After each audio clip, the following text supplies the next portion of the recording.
In just 9 weeks, we've done a ridiculous amount of work transforming our front-wheel drive CE Lancer into a full-blown rear-wheel drive Evo mock-up using a Nissan Silvia CA18 motor and fiberglass body panels. But we're just getting started, and we have a huge amount of work left to do before this thing can hit the road for the very first time. And today we are getting cracking, ticking more jobs off the list on our beautiful Fevo. As you can see, this thing is looking absolutely awesome. Well, the front of it is anyway. The back leaves some room to be desired, that's for sure, but we're going to take care of that, of course, in a future video. But today we are actually focusing on finishing off the rear end in our car. Before we get cracking though, take a second, subscribe to the channel. 71% of people who watch videos on this channel are not subscribed. It would be awesome if you could hit that sub button. It really helps out, and of course we're going to keep on pushing until this thing looks absolutely insane. So if you've been watching the series closely, you would know that we have the MX-5 rear end in our car, but it's just dummy fitted at the moment. So we need to go ahead and finish all of the fab work that we've done off. We've also only got the subframe sitting in the back of the car, so we don't have a diff or axles or anything like that. But today we're going to take care of that. So yesterday I actually went and picked up the new diff and axles and stuff for our car, and it turns out I bought a whole complete rear end. I didn't even know I bought this. I thought that I just bought like the things I needed for the subframe that's already in the car, but now we have this. Hubs, brakes, axles, diff, everything good to go. That is really handy because it's really annoying actually chasing little parts up, whereas having this whole thing complete means we can literally just bolt it in with our 4 bolts and the rear end is done. As you can see, we've also got brake lines on it as well. They go to a junction right here, which means all we need to do is run a brake line back to here, and that's our rear brakes sorted out. So pretty freaking cool if you ask me. That takes a massive weight off my shoulders, and we'll always take a win where we can get one. I always love to do fun and exciting things in these videos for you guys, so one thing we are going to do is we're going to fit our fog lights to our front bumper. So this is not a genuine Evo 5 front bumper, but it's pretty similar and it's plastic and I really like it. But obviously the fog lights aren't there, and also the front mount intercooler is missing to fill in the middle there. So I reckon in this video, a little bit later on, if you guys keep watching, we'll install the fog lights, and I reckon we'll mount the intercooler as well, just to get the front end completed and looking awesome. It might look like we're getting there with this build, but man, there are so many jobs left to do. And they say the last 10% takes 90% of the time. First things first though, let's get this thing in the air, whip out our old subframe, and suss out what we have to do with the rear end to have it complete. So the car is in the air, look at that. Here are the frame rails that we made for our subframe that are just dummy fitted at the moment. So they're welded in, but you wouldn't trust it thus far. You have to finish it off, right? So what we need to do, we've got the old frame rails here, we're gonna plate them off. So cut some nice plates out, like so.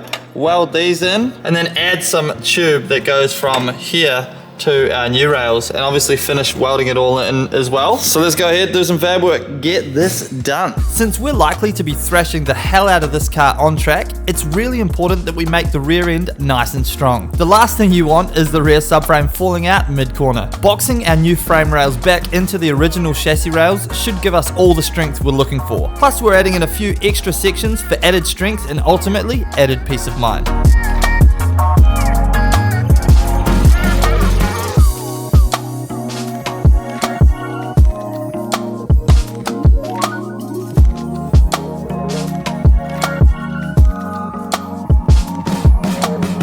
So I was welding and I literally didn't realize that I'd caught fire in the car, and I think it was on fire for a while. I don't know if you can see the smoke pouring out there, but yep, that happened.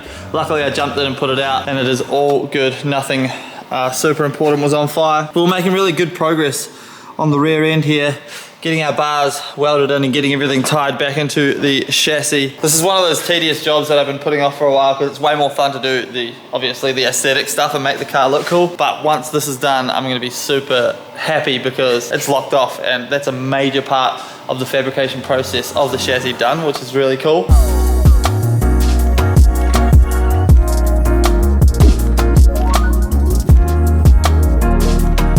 You know what takes ages? Fabrication, and I'm not even good at it either. Massive respect to any fabricators watching right now, because dang, your job is not easy. But pretty happy with the outcome of all of that. It's all tied in.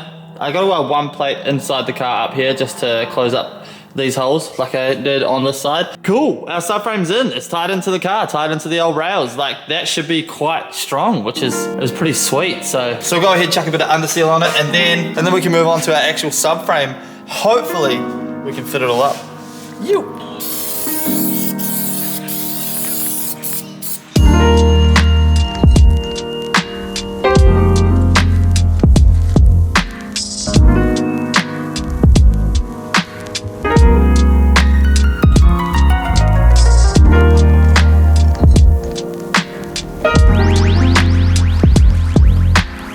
So freaking happy that the job is done. Big procrastination guy right here. But we got it done. Freaking stoked. Also, how good is the Datsun looking? New video on the Datsun coming out real soon. This thing has been kind of the car that gets put in the corner because we've been doing the Fevo, but come on, this thing is ridiculous. So we'll be doing a final assembly video on the Datsun in the next probably week or so, which is gonna be crazy. But now we've got our rear subframe that needs a massive wash because it looks manky as hell. So we'll get it on our dolly, whip it outside. Look at that sunset. Bloody beautiful out here. And we'll clean this thing. Hopefully we can chuck it up in the rear end. Making moves. Let's go.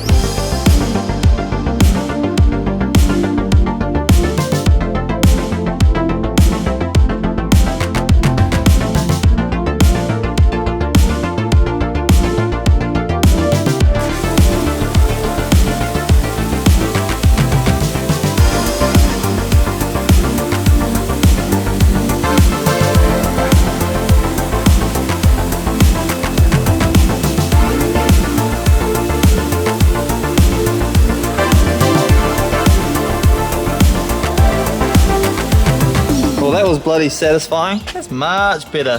I'm still over the moon that we freaking picked up a complete rear end. It just makes life so easy. Very pumped. Heaps of life left in the pads as well, though we'll probably put new brake pads and stuff anyway. I'm gonna put this rear end in complete as it is, but we obviously will pull the diff out, weld the diff, because we're gonna be drifting this thing. It won't be primarily a drift car. It'll be a track car and a street car. We'll do grip days in it and we'll do drift days and all that kind of stuff in it. But yeah, we'll pull the diff out, weld it. We'll also paint everything in the subframe, make it all look super pretty, but as it stands, this is much cleaner than it was before, which is bloody good. So let's go ahead, chuck it in the rear end of our car. It was such an awesome feeling bolting the MX-5 subframe onto our newly completed frame rails. It's actually insane how easy it is to remove and install. 4 bolts and the whole thing is in. Amazing.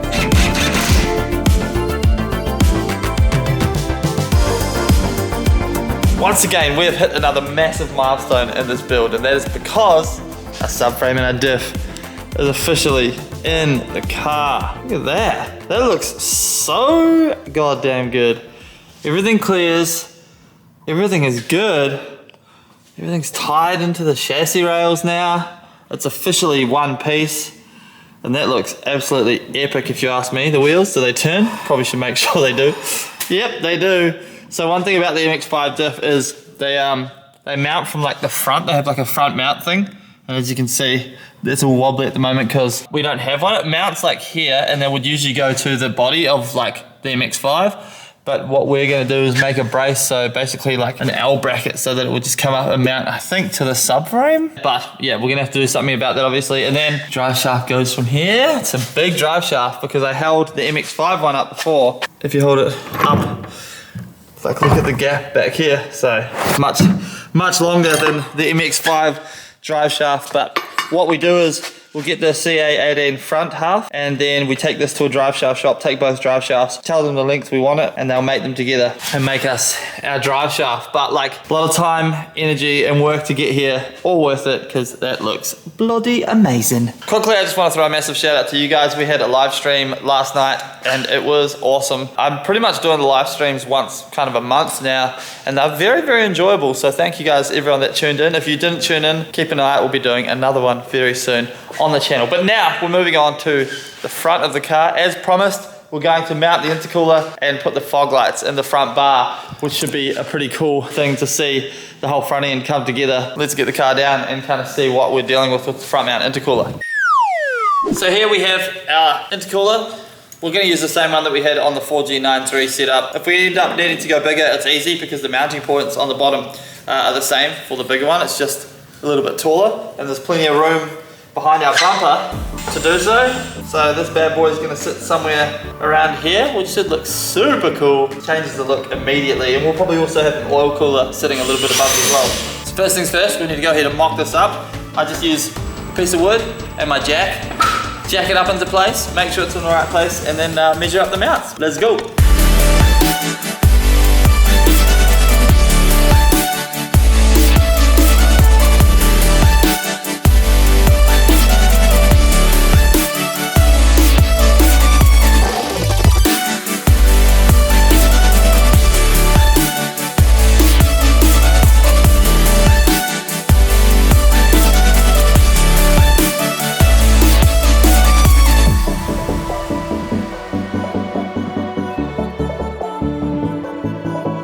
The intercooler is in. I am freaking stoked. Well done, team.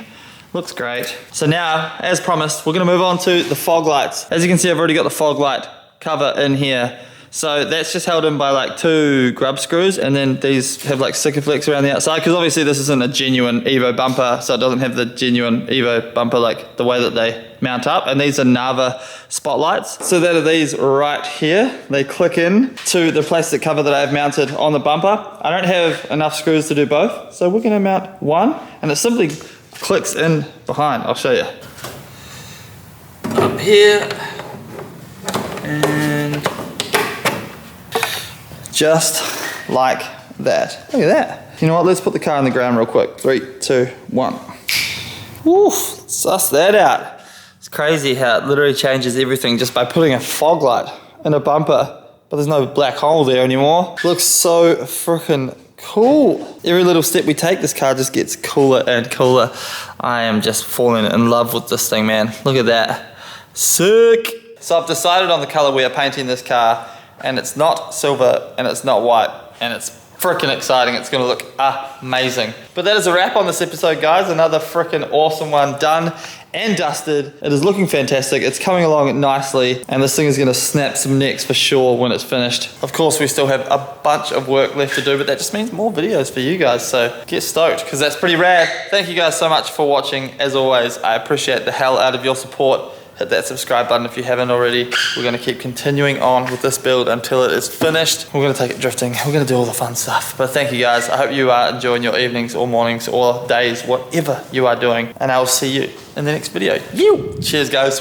Peace. Rear-wheel drive, Fivo, Evo, MX-5 subframe, S13 front end, fog lights, intercooler, good times. Peace. Bye.